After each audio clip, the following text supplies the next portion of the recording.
Nah, pengertian dari teori behavioristik adalah teori yang mempelajari perilaku manusia. Perspektif behavioral berfokus pada peran dari belajar dalam menjelaskan tingkah laku manusia dan terjadi melalui rangsangan berdasarkan stimulus yang menimbulkan hubungan perilaku reaktif atau respon hukum-hukum mekanistik. Tahap-tahap perkembangan behavioristik. Fakta penting tentang perkembangan ialah bahwa dasar perkembangan adalah kritis.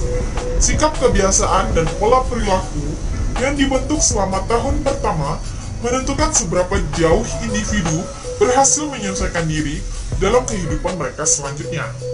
Ada 3 kondisi yang memungkinkan perubahan.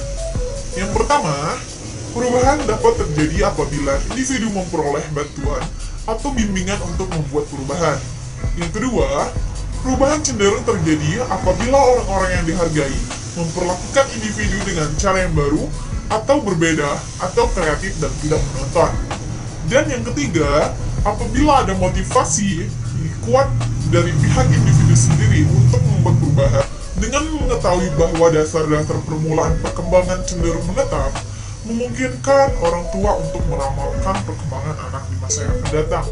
Penganut aliran lingkungan behavioristik yakin bahwa lingkungan yang optimal mengakibatkan ekspresi faktor keturunan yang maksimal. Ada 3 proses perkembangan yang dilakukan secara bertahap. Yang pertama, bahwa perubahan yang terjadi bersifat maju, meningkat atau mendalam atau meluas secara kualitatif maupun kuantitatif. Yang kedua, bahwa perubahan yang terjadi antar bagian dan atau fungsi organisme itu terdapat interdependensi sebagai kesatuan integral yang harmonis. Dan yang tiga, bahwa perubahan pada bagian atau fungsi organisme itu berlangsung secara tidak berurutan dan tidak kebetulan dan meloncat-loncat. Ciri dari teori behavioristik adalah yang pertama, aliran ini mempelajari perbuatan manusia bukan hanya kesadarannya, melainkan mengamati perbuatan dan tingkah laku yang berdasarkan kenyataan. Yang kedua, segala perbuatan dikembalikan kepada refleks. Behaviorisme mencari unsur-unsur yang paling sederhana, yakni perbuatan-perbuatan bukan kesadaran dinamakan refleks. Refleks adalah reaksi yang tidak disadari terhadap suatu pengarah. Manusia dianggap sesuatu yang kompleks refleks atau suatu mesin. Dan yang tiga, behaviorisme berpendapat bahwa pada waktu dilahirkan semua orang adalah sama.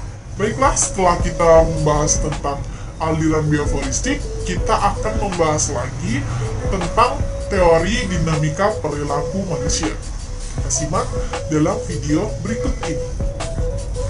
Pengertian dari dinamika perilaku manusia adalah sekumpulan perilaku yang dimiliki oleh manusia, yang mana perilaku ini dipengaruhi oleh adat, sikap, nilai, etika, kekuasaan, persuasi, dan genetika. Dipandang dari segi motifnya, setiap gerak perilaku manusia itu selalu mengandung 3 aspek yang kedudukannya bertahap dan berurutan. Yang pertama, motivation atau timbulnya kekuatan dan terjadinya kesiapsediaan sebagai akibat terasanya kebutuhan jaringan atau sekresi hormonal dalam diri organisme atau karena terangsang oleh stimulus tertentu. Kedua, motivation behavior atau bergeraknya organisme ke arah tujuan tertentu sesuai dengan sifat kebutuhan yang hendak dipenuhi dan dipuaskannya, misalnya lapar cari makanan dan memakannya. Dengan demikian, setiap perilaku pada hakikatnya bersifat instrumental atau sadar dan tidak sadar.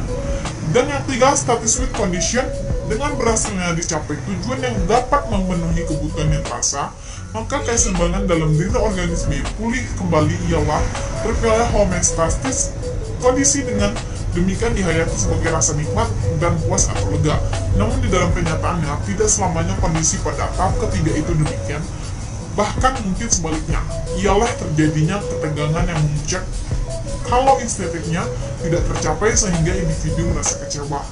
Emosi gembira atau emosi sedih menurut kaum behavioristik adalah manifestasi dari adanya ketegangan atau tarikan otot-otot atau syaraf-syaraf tertentu.